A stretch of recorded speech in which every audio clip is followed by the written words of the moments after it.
Being a single mother working 2 jobs who still shows up to every court-ordered appointment.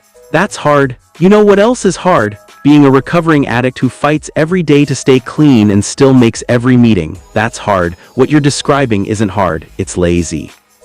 The courtroom was silent. Even Michael's public defender looked uncomfortable.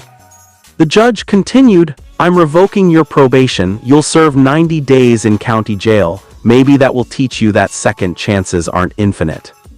But the story doesn't end there, because Michael's case illustrates a pattern we see repeatedly in the justice system: the chronic noncomplier.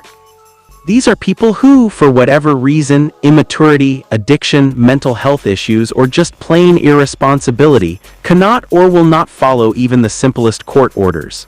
They're given community-based sentences instead of jail time, and they waste every single opportunity. Some of them eventually figure it out. They hit rock bottom, realize the pattern has to change, and finally take responsibility. They complete their programs, stay out of trouble, and move on with their lives.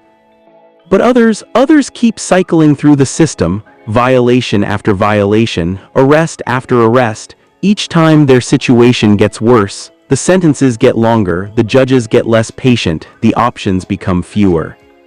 There was a case in California of a woman who violated her probation 23 times over 5 years. 23 times. Each violation earned her a warning, an extension, or a brief jail stint, but she never learned. Eventually, a judge sentenced her to the maximum allowable time, and she spent 3 years in prison for what started as a misdemeanor shoplifting charge.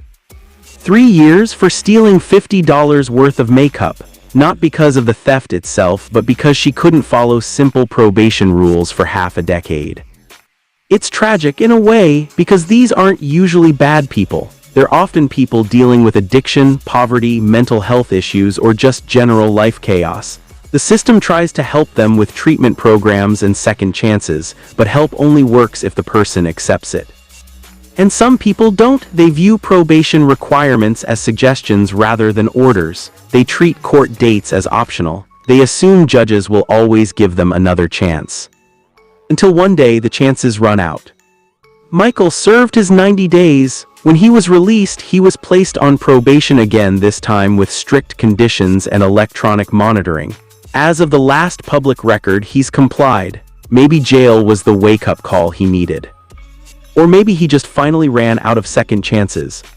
This brings us to our 4th lesson: second chances are gifts, not rights. Waste them repeatedly, and eventually there are none left to give.